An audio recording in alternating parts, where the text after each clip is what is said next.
So do you feel that when you speak English, you hesitate too much, or maybe you sound a little bit strange or awkward? Do you want your English to flow in a smooth, fast, and natural way? Then keep watching.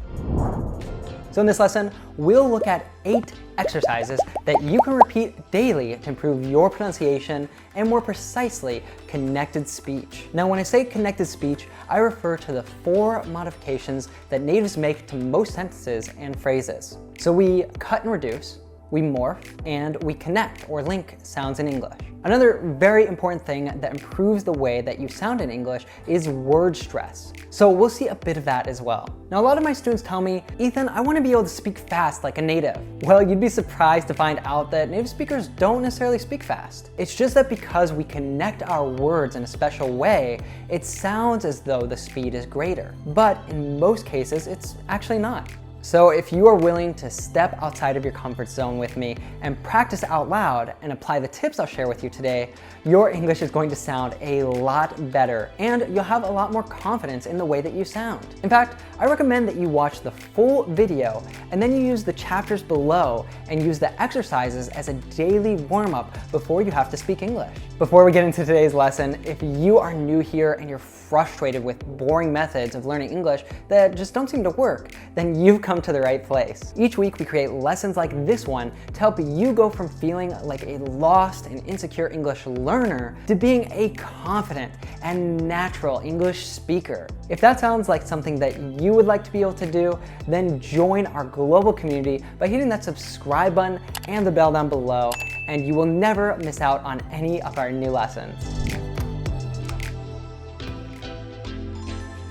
So let's first only focus on the sound. What's that supposed to mean? What's that supposed to mean? What's that supposed to mean, Mel? Okay, so repeat after me. What's that supposed to mean? What's that supposed to mean? Now you can even try backwards mimicry, which I find a lot of learners help them to kind of ease into the connected speech. So it works like this. Mean, to mean, supposed to mean, that's supposed to mean, what's that supposed to mean? It's important to capture the melody and the rhythm of this utterance. This is what word and syllable stress teach you. When you say this, add more stress on the syllables that you see in uppercase. What's that supposed to mean? All right, so now let's break down the individual sounds in this utterance. Pretty rarely will you hear a native say a full what. This T is following a vowel, so usually when that happens, we're going to have some sort of morphing. In this case, it would probably be a glottal T, so not what with a really strong T at the end, but what. In addition, we're pronouncing this what pretty weakly because it's a function word. So we don't say a full what or something like that. We reduce it to a schwa sound, what. But in fact, this isn't just what, it's what's, right? So what happens there is that we kind of lose that T sound altogether and it links to the next word, that. So it becomes what's that, what's that. And a lot of learners see this word and they think that it's supposed to be 3 syllables. In fact, we reduce it a lot. So the first syllable is just a schwa, sa, and the ed there is following an S, so it becomes a T sound. So it's just supposed, supposed. Finally, we'll usually see the preposition to reduce as well. So rarely will we say a full to. We reduce it to a schwa sound, so it's ta, and it actually links then to the previous word. And because that last one, supposed, turned into a T sound, supposed, we have 2 T sounds there, and usually when that happens, we'll take one of them out. So it becomes supposed to, supposed to. So altogether, what's that supposed to mean? What's that supposed to mean? Say it with me. What's that supposed to mean? How did that go? If you feel a bit overwhelmed, that's okay and completely normal. Practice makes perfect, so just keep at it. The most important thing is that you take action. So, now you're probably watching this on YouTube and it's great, but like the moment you learn something, you need to put it into practice because that is what really moves the needle in your communication. So take a lot of action, turn passive into active, and really dare, because like you said at the beginning, when you allow yourself to be vulnerable, that's where courage comes from and that's where you gain confidence. So I really want to encourage you to do that. Make mistakes because that's the only way to learn, and the world needs to hear what you have to say. Now relax those muscles of articulation a bit and let's jump into the next one.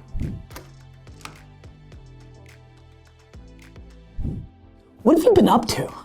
What have you been up to? What have you been up to? So this is another really common phrase that I find a lot of learners have trouble with, so it is ideal for us to practice with. What have you been up to?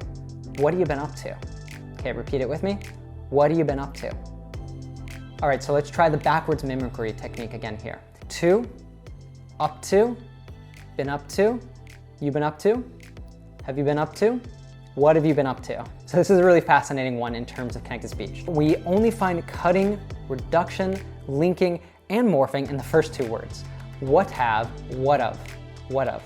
So let's consider each in turn. So we already saw about the what, but we reduce it a little bit differently here. So it's really weak again, what. But this time, because the T in what is between two vowel sounds, it morphs into an American T. So what have comes what of, what of. And oftentimes in English, we'll actually cut the H in weak words like have. So that's why it's not what have or would have, it's what of. But then we're adding you into that mix too, and there's even further linking. So it's what of you, what of you. It actually sounds exactly like if you went to a really beautiful place, you could say, what a view, what a view. So it would sound very, very similar. And those last three words linked together as well, we pronounce a full to at the end, so that becomes been up to. And all together, what have you been up to? And we promised to talk a little bit about word stress as well. So as for word stress, say with more prominence, what been to? What have you been up to? Now, by the way, if you are asking yourself, why do we reduce some words and stress others? Well, that is a great question. This video is perfect for getting in that repetition practice so that you can strengthen your muscles of articulation.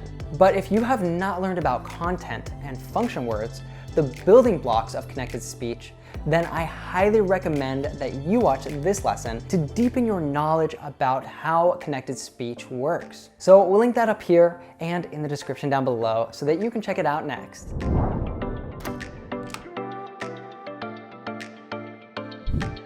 I'm not even gonna do it. I'm not even gonna do it. All right, so next up we have another really interesting one. I'm not even gonna do it. I'm not even gonna do it. If you say it slower and with emphasis, the not has a stop T. So it sounds like not, not. Most learners would probably say this with a regular T, right? Not. But when we're saying it quickly or with more emphasis, we will transform the T. So you would hear, I'm not even gonna do it. This is probably how most British people would say it. But me as an American, we would actually link that T in not with even. Actually, Brits would also link those two words, but it'd be different. So they'd say not even, but again here we have a T between two vowels. So what an American would do is transform that into that soft D sound. Not even, not even. Then of course, you probably already know that when we have going to, it often turns into gonna. So altogether, I'm not even gonna do it. I'm not even gonna do it.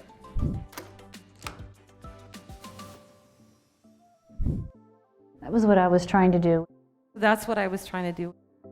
Now the reason why we've chosen this utterance is because it also has some of these common features of connected speech. But before I do the connected speech breakdown, give it a go. I'll say it first and then you repeat after me.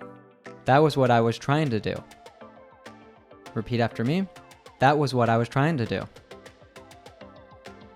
So now let's do it backwards. Do, to do, trying to do, was trying to do, I was trying to do, what I was trying to do, was what I was trying to do, and finally, that's what I was trying to do. So one of the reasons why we use connected speech is just because we're lazy. Although the more correct word is economicity. The idea being that why would we waste energy to fully enunciate each sound when we can take shortcuts and use our energy more efficiently? You probably also have some form of connected speech in your native language. I know for me, I was having a hard time understanding some native Spanish speakers. But then I realized that certain sounds were being morphed or dropped. For example, instead of saying ¿Cómo estás, like I learned in my Spanish classes at university as two clear words, I heard natives saying all the time, ¿Cómo estás? The E sound disappeared altogether. Once I realized that, I started hearing it all the time. I bet you felt pretty similar, right? Instead of saying that was, we say that was, that was. That T seems to disappear altogether, right? Let's now focus on that next chunk of connected speech. So first, you can try to say it carefully, which is probably how most learners would say it, what I was, but with connected speech, it becomes what I was. We see another American T there. So let's compare the two. What I was versus what I was. Doesn't the second one seem a lot easier to flow out of your mouth? And maybe you already know as well, when we have an ing word like trying, oftentimes we'll drop that G sound. So it just becomes tryin, ending with an N. And then it links onto the next word. So in English, when a T is after an N, it often gets swallowed by that N. So we're left with trying to do, trying to do. So listen carefully one more time. That's what I was trying to do. That's what I was trying to do. Now we are giving you very specific exercises today, but more subtly, your brain is starting to comprehend patterns that will apply to various situations in English. Now by doing exercises like these over and over again, you will start to intuit how natives connect their speech. For example, while you're watching your favorite TV series or listening to a podcast, you have plenty of ways to listen to English, to read it, but then in your day-to-day life, you have few, if any, real opportunities to use what you're learning by speaking. So we decided to solve this problem by creating our real life app. This is the only place where anytime, anywhere, you can just press a button and start practicing in English instantly with other English speakers from all around the world. You can have fascinating conversations about your life, your passions, different cultures, or just about the weather if you want. And this will all take you from feeling like a lost and insecure English learner to being a confident and natural English speaker. Having a great teacher can be life-changing, but I know many of you just cannot afford that, and so you have to learn on your own. And we have made the Real Life app a free resource that you can use to improve your speaking. So download it now for free by clicking up here or down the description below. Or you can just look for Real Life English in your favorite app store.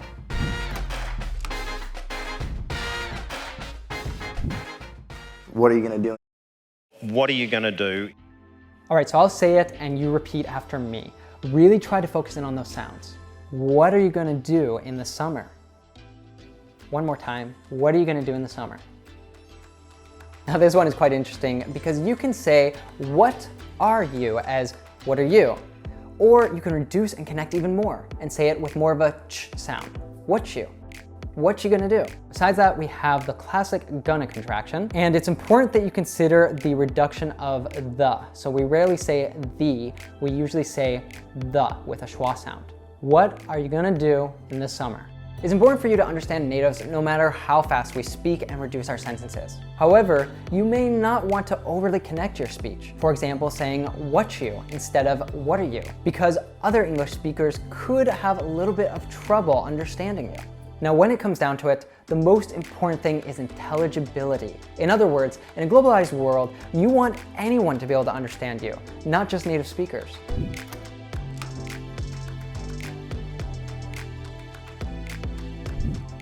I would have done it. I would have done it. So say it after me. If I could, I would have done it. If I could, I would have done it.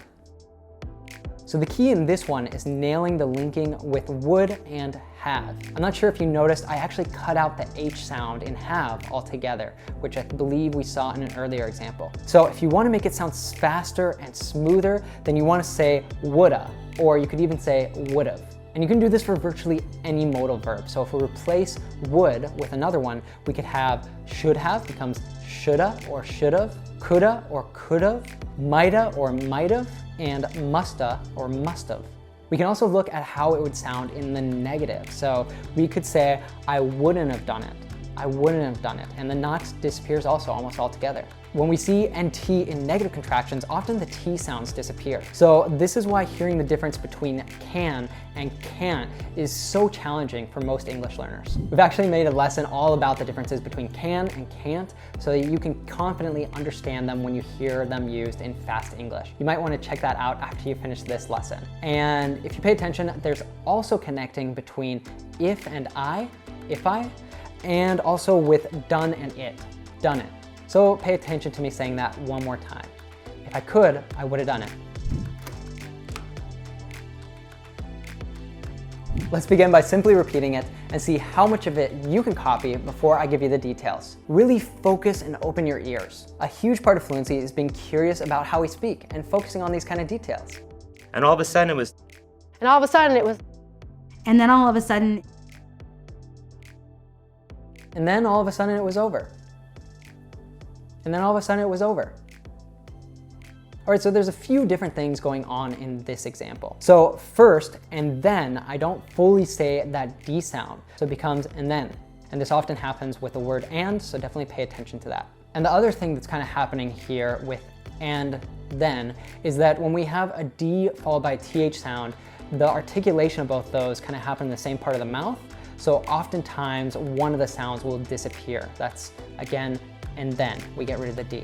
You might also hear linking between then and all, then all. But you might also not use that link and actually break these up into two different chunks in where the then and all would be separated. So the first chunk would be and then, which we already looked at, and the second one would be all of a sudden, which becomes all of a sudden, all of a sudden. You can really see how both of those are just pronounced as if they were just one word. So notice the linking in the next chunk. It was over. It was over. We could even add an all in there and get even more linking. It was all over. It was all over.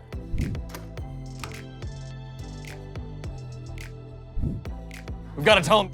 We gotta go tell him. Hear how different this "we have got to tell him" sounds when I apply a bit of reduction in linking, which is how you'll hear it 99% of the time. We've got to tell him. We've got to tell him. See?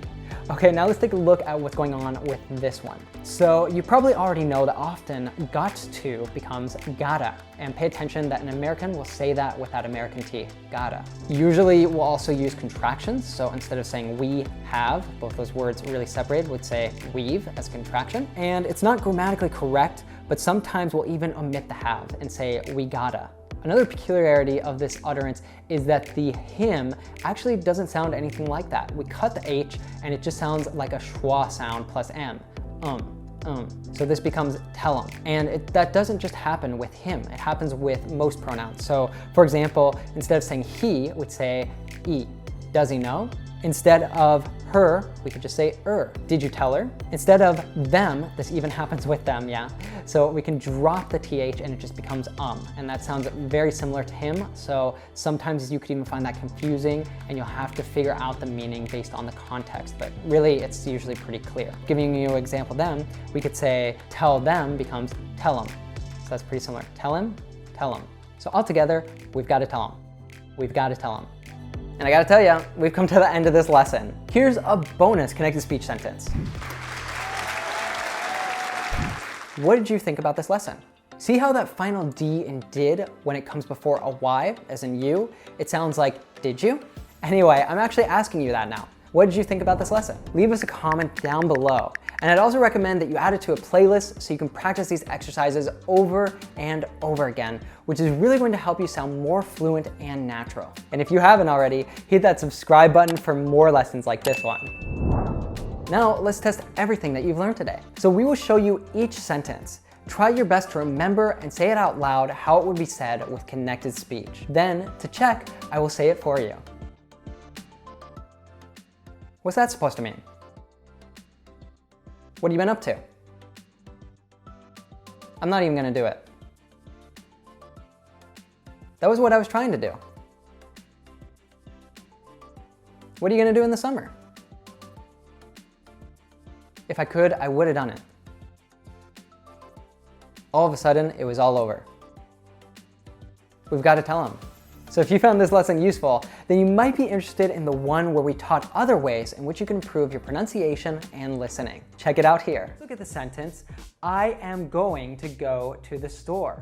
Now that's probably how you might hear an English teacher say it in a really slow way, or how a learner might even say this, because it sounds kind of robotic. It's not how you would actually hear